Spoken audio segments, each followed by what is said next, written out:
Hello and welcome to the We're Not Experts History podcast. My name is still James and Sarah's name is still Sarah. Hello, Sarah. Hello. I actually changed it to Boudica. No, I didn't really. It's still Sarah. But hello. Hello, Boudica. So what are you talking to our listener about today? Today we are talking about the Black Death of 1348. So people often confuse the Black Death with the Great Plague of 1665, which will be another topic we'll cover, not today, but another time. I've ever been guilty of, obviously. No. But the Black Death was actually the predecessor of the 1665 plague, which is, I think, is the kind of more well-known plague, being more recent. It was the same bacteria, so it was the same plague essentially. It was just there was just a gap. Okay, yeah. But anyway, I won't go into that. We're focusing today on the Black Death of 1348. So that's what we're talking about today. So yeah, the Black Death. So mid-14th century. It basically swept through Europe like the worst house guest you could imagine. So it turned up uninvited, made a great big mess, made everyone ill, and refused to leave until it had taken about a third of the population, at least a third of the population, possibly more.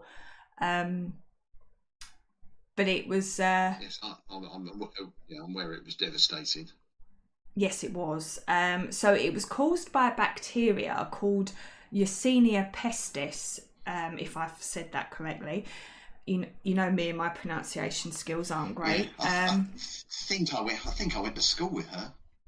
You may have done. You may have gone to school with Alexander Yersin. So he was the person that was to discover the bacteria in 1894. So while the plague is going on... If he discovered it in 1894, how did I go to school with him? Bloody cheek. Yeah. But... As you were. Yes, you're putting me off. Alexander Yersin, who discovered the bacteria before I was born. Before you was born, yes. But you still went to school with him. But so bearing in mind that while this plague's kicking off, nobody knows what the cause is. This was later down the line. He obviously discovered the bacteria, but the bacteria was in existence. We just didn't know what it was called, and we didn't know it existed. But it brought with it some lovely features like swollen lumps, fever, and just general doom. And it resulted in a massive population decline, which in turn led to labour shortages.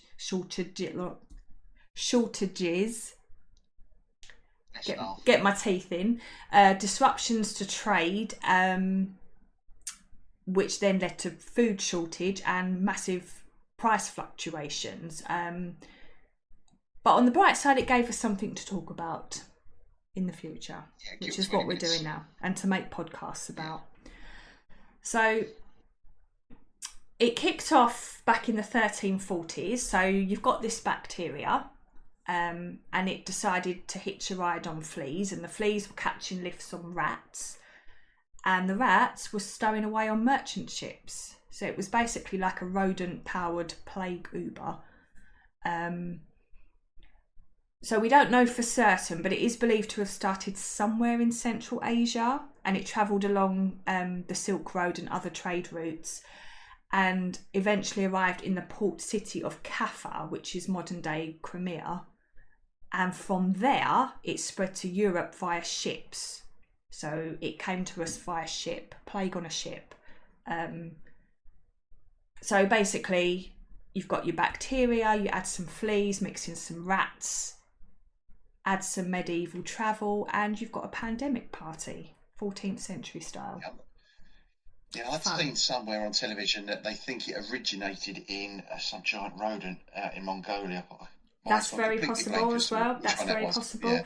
To be honest as well, it was a bit of a tough subject to research because often the information that you find relates to the Great Plague of 1665. The two seem to be intertwined. I guess they were technically the same plague, just in different times and originating from different places, but yeah, you may well be right. It probably would have come. I remember when you say Mongolia, I do remember seeing something about because of the heat in the desert, the rodents were fleeing from the desert, and that's how it ended up travelling into the more populated areas, if that makes sense. Yeah. Or something like that. But anyway, basically it's jumped on a ship and it's arrived in Europe. So when did it get to England? Well, it rolled into England like a surprise guest in June 1348, and it actually docked first in the port of Melcombe Regis, which is modern day Weymouth in Dorset. So you've got your nice sleepy coastal town, ship turns up and you think, oh, ship full of goods, but it's actually full of plague. So classic medieval plot twist there. So the first known cases were the sailors who had likely picked it up in France because it was already doing the rounds in France. And within weeks, it was spreading. It was rapidly spreading inland. And from there, it was just chaos. After it landed in Melcombe Regis, it wasted no time becoming England's worst import since, well, ever. It literally spread like wildfire. So, yeah, not good. So towns and villages, one by one, they're just falling. This is obviously hundreds and hundreds of years before modern medicine and the COVID vaccination. So there's no cure for this. We'll talk about this in more detail in a bit, but yeah, it's just wiping people out. It's just by 1349, so within a year, it hit London, and it hit London hard. The city's so overwhelmed that bodies are just being buried in mass graves. They created designated burial grounds in places like East Smithfield and West Smithfield, which were just outside of the city walls, and they were less densely populated because naturally, with so many people dying at such a rapid rate, cemeteries were just filling up. Churchyards were just, there was just no space. So they would have just created, and like they would have done in 1665, they just had to create big plague pits and just put everyone in there. And I know when you say a plague pit, you envision everyone just getting thrown in there, but there is actual evidence to suggest that the way that the bodies were placed, they weren't just thrown in, they were actually kind of laid in side by side. So despite the panic and the situation, they did at least attempt to treat the dead with some kind of dignity as much as they could. Priests were still attempting to say last rites. They probably would have not been doing much else than saying last rites until they caught the plague themselves. Entire villages were abandoned, some never resettled. So it was pretty intense. It was probably I mean, we think we had it tough with COVID. This was COVID times a billion. Not trying to say COVID was nothing. It was very deeply affected many people, but yeah, this was worse. Yeah, I would they say. didn't have the benefit of science and medicine. No, exactly. No. Whereas obviously we were very lucky in that case. And from what I'm aware, obviously being in Essex, there were plague pits in inverted commas in places like Colchester, and yes, I think there was a couple of others in the south as well. So everywhere was having to do it. Yeah. Oh, yeah. It was countrywide. It wasn't just isolated to London. It was everywhere. It spread. So what was it actually like? This is the question. It's not something you'd ever want to find out, but there were basically two types of plague. Now, you've got the bubonic plague, which is the one that we think of when you talk about the plague. Out of the two, as weird as this sounds, because the symptoms are horrific, this is the one you want to catch if there isn't an option, because this one, your chances of survival were about 50-50 as opposed to 0. If you caught the pneumonic plague, this one was pretty much 100% mortality rate. But anyway, with the bubonic plague, so this one's spread by rats, and rats were everywhere. I mean, rats are still everywhere, to be honest. They say, is it if you live in London, you're never... I can't remember how far it is, but basically you're never far from a rat. 6 feet away from a rat. Yes. I thought that was Man U fans. But yeah, maybe it is rats. But probably Man U fans as well, to be fair. But so it was the same really, and rats were everywhere. Luckily, our rats aren't infected with the bubonic plague, but back then they were. So it was actually the fleas on the rat. So if a flea bit an infected rat, that flea could then jump onto a person and bite them. So it wasn't necessarily the rats running around biting people and giving them the plague. It was the fleas that were doing the spreading, if you like. So if you got bitten by a flea that had bitten an infected rat, you would start off feeling a little bit off. So you'd get a fever, you'd get chills, you'd be a bit achy, a bit like flu, a bit fluey. Yeah. Take a bit of night nurse, get an early night or something. But then things would escalate quite quickly. So you'd get these big painful swellings. So this is what everybody thinks of when they think of the plague. They were called, and again, correct my pronunciation. I need to practice saying these things before I actually get on a podcast. But and spoil the fun. No. Buboes. Did I say that right? No, you got it right. Yeah. Did I? Buboes, yes. Yeah. So you got it right. They would pop up usually in your armpits or groin, and this would be followed by vomiting and blackened skin. But as I said, as awful as this sounds, out of the two, at least if you caught this one, you'd stand about a 50% chance of actually surviving, because people did catch the plague and survive. But it was 50-50. That's the one I want to catch. That is the one you want to catch. If not catching the plague isn't on the cards, you want to get this one. The other... Well, there's a chance I'm on a couple of days off work. Yeah, exactly. Can't come in. I've got the bubonic plague. Got the plague, yeah. And the other plagues, this was the pneumonic plague.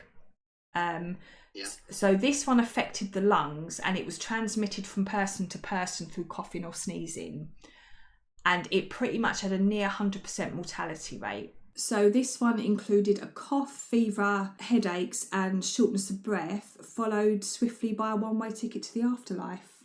Delicately put. Well done. Sorry? Yeah. So very delicately put. Yeah, if you got this, you were pretty much a goner. So there's no treatment, there's no preventative methods in place. Obviously people tried, but understanding of disease was basically as accurate as a drunken dart throw. Like literally, they didn't really know. They didn't know about germs. They didn't know that germs spread illness. That discovery wasn't to be made until the 1800s. So in the meantime, they're just basically guessing at what they think is causing the plague.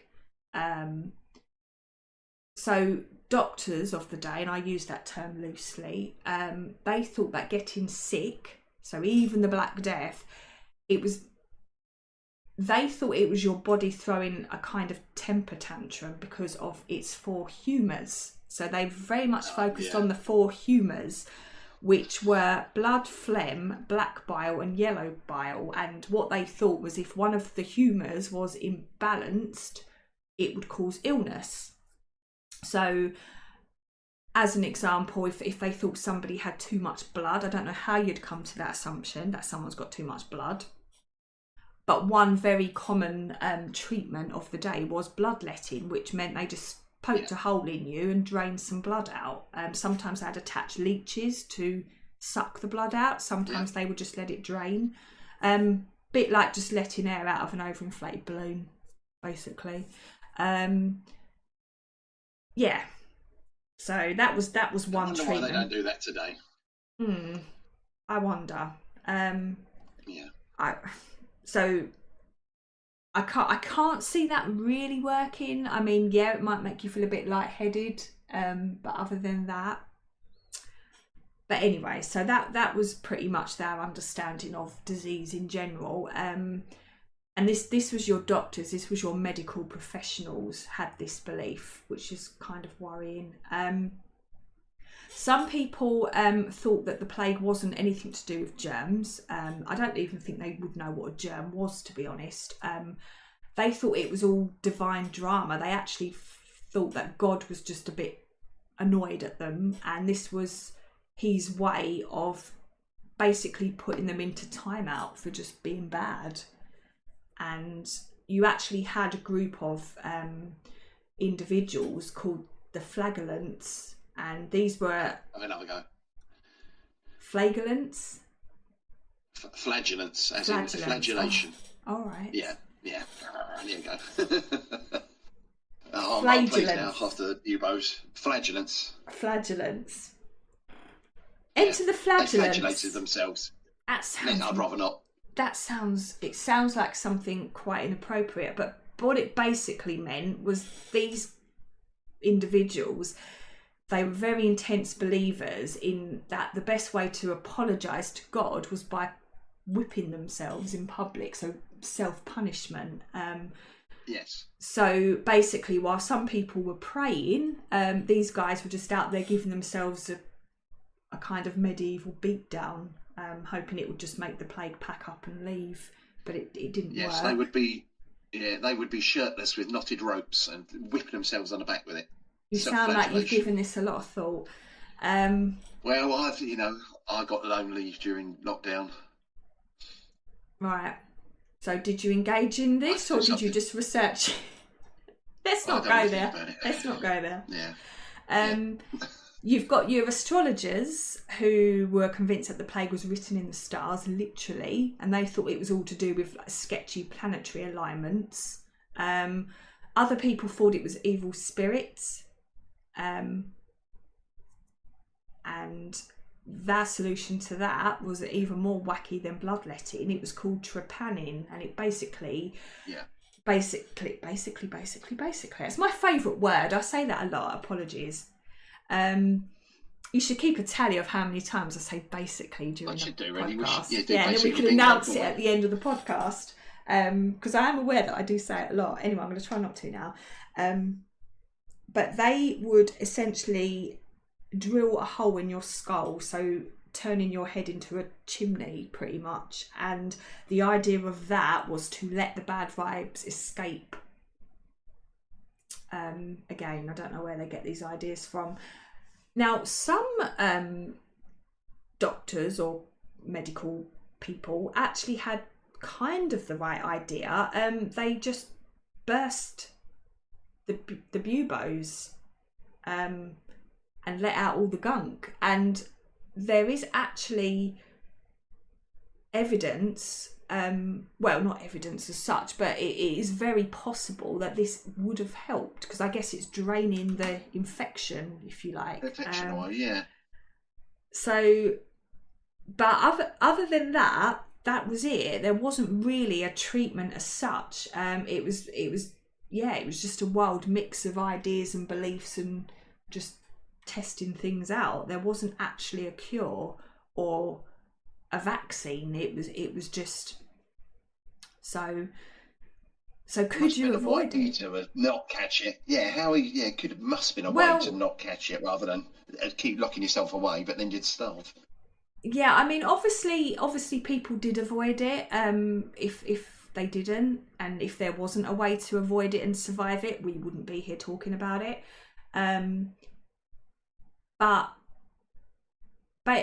if I nearly said basically, then if you were fortunate enough to live away from trade routes and you remained, so the idea really was to remain isolated. You might get lucky, but for most people, avoiding the Black Death, it was like trying to not get wet in a rainstorm. if you were standing in a rainstorm with no umbrella, it was pretty much, yeah, you were. It was almost unavoidable unless you were some kind of hermit and you lived in the middle of nowhere. I could do that. But essentially, some people would have avoided it and some people would have caught it and survived. And we know this because on some of the bodies that were discovered, not in the plague pits obviously, because it would show that they died of the plague, but other bodies that have since been discovered who we know have died after the plague actually showed evidence of plague symptoms. So it showed that they would have had the plague. Although that said, some of the symptoms of the plague would have been very similar to other diseases which would have existed. So it's hard to know for certain, but there is some evidence to suggest that people did survive the plague. But again, it's all very sketchy because it's such a long time ago. But it didn't end as such. It basically it got tired of ruining everyone's lives for a bit like with COVID. You know, we were in and out of lockdown, so you'd have a bit of a lull and then suddenly case numbers would rise. It was a bit like that. So it kind of fizzled out a bit. They did attempt to stop the spread by introducing fines for people that were dumping waste in the street. Now, this was actually because there was still a very strong belief that illness was caused by bad smells. Yeah. So by having waste in the street, obviously was creating, and when I say waste, I mean literal waste, like poop. So naturally, if you've got smelly waste in the street, you're going to smell it, and yeah, people thought that the smells were creating illness. Now, although the reasoning was misguided, this method, it would have helped because the less waste, there would have been less rats, because obviously we know that waste encourages vermin. So that kind of would have helped by enforcing this. They also introduced quarantine, which started out with a 40-day isolation period for incoming ships. Okay. And they even his actual job, yeah. And again, like I said, it is a little bit difficult to differentiate between the Black Plague and the Great Plague when you're looking up information, but it is mentioned that they did have a kind of lockdown system for households if a household got the plague. The only downside was that if you did have the plague and you locked yourself into the house, you essentially were locking yourself into the house with the disease, but it may have then stopped it from spreading out of the house, so perhaps that did help. But by also as well with the lockdown thing, I don't know if the red crosses on the door, if that was a thing then, or if that was more the Great Plague. Again, it's kind of it's conflicting. Sure, I thought it was. I saw a thing. I watched a documentary about it. So they mentioned putting red crosses on doors. They also mentioned that they would burn a substance in the house because they thought it would clear it. They clear the illness, and they tested that theory, and it actually, whatever this substance was, it killed the fleas. Oh, so right. It was a complete fluke. It would have helped. Yeah. Yeah. See, a lot of their kind of methods were very much misguided, and they didn't really know what they were doing. But some of them, by a fluke, did actually work. But by 1351, so this is 3 years after it kicked off, the worst of it had burned itself out. Literally burned itself out. And it wasn't because people figured out a cure; they didn't. But essentially, it was most likely because the disease had wiped out so many people. There weren't that many left to infect, so naturally infection rates would drop because half the population was dead, which is grim but true. the question is, was it actually gone? And the answer is no, not really. I mean, we know from now that the plague was basically the plague was just taking a breather, and it did continue to pop up in. I mean, that was a real epidemic. That was everywhere. Whereas we had smaller outbreaks popping up every few decades for centuries and centuries after, but it wasn't on that scale. But it did pop up here and there, and a bit like an unwanted party guest that you think they've left, but they're just outside having a cigarette. It was kind of like that. But by the 14th century, things had started to stabilise a bit. Because we're already in the 14th century. By the end of the 14th century, things had stabilised. Obviously, things were very different. You've got, at least a third to maybe a half of England's population died.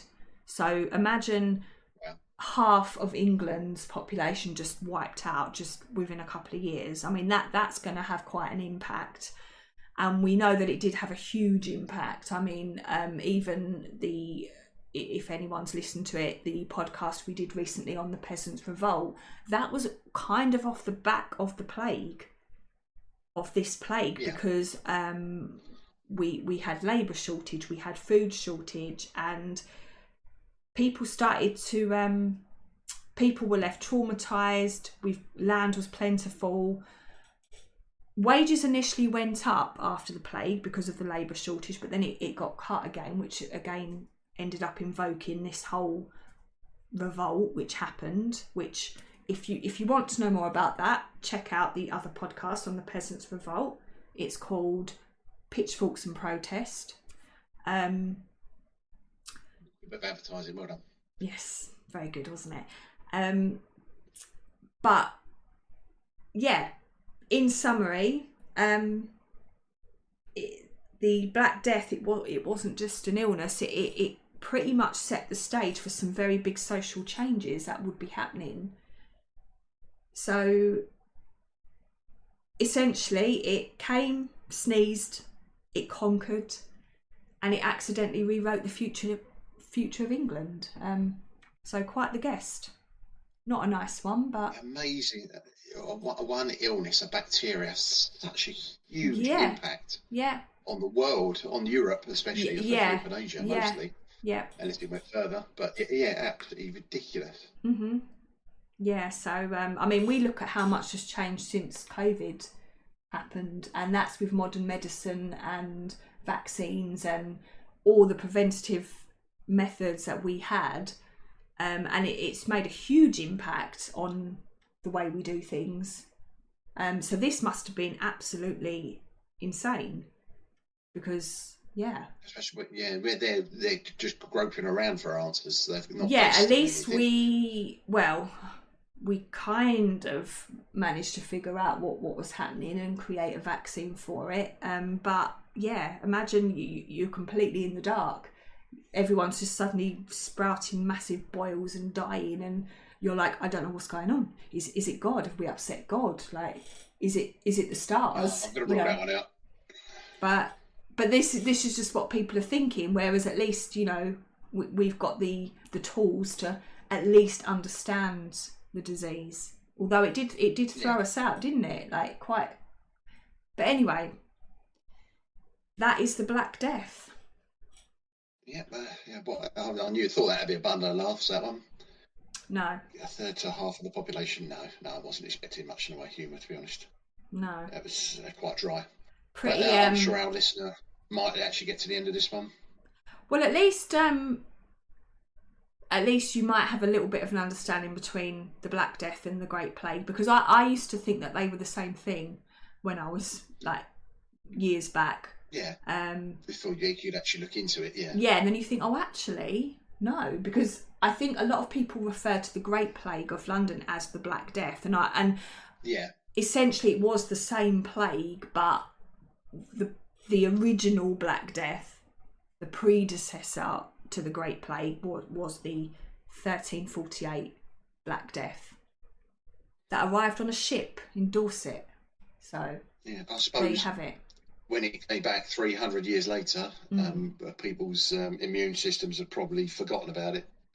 Yeah, because although it did sprout up in Europe here and there, we didn't have an outbreak like that until I think it was almost 400 years later, actually. 300-400 years. Anyway, it was hundreds of years later that it actually really had a huge impact again. But that's for another topic, another subject. Yes, that's more work for you to do. Yes, I shall enjoy it. I'll put my feet up and you can do the research. I'll do that. No worries. Well, anyway, there you go, the Black Death. So basically, that's it. Basically, we're done. Yes. Anyway, thank you for listening. Basically, please remember that we're not experts. We're just two history fans waffling about things that basically keep us interested. Thank you. Basically.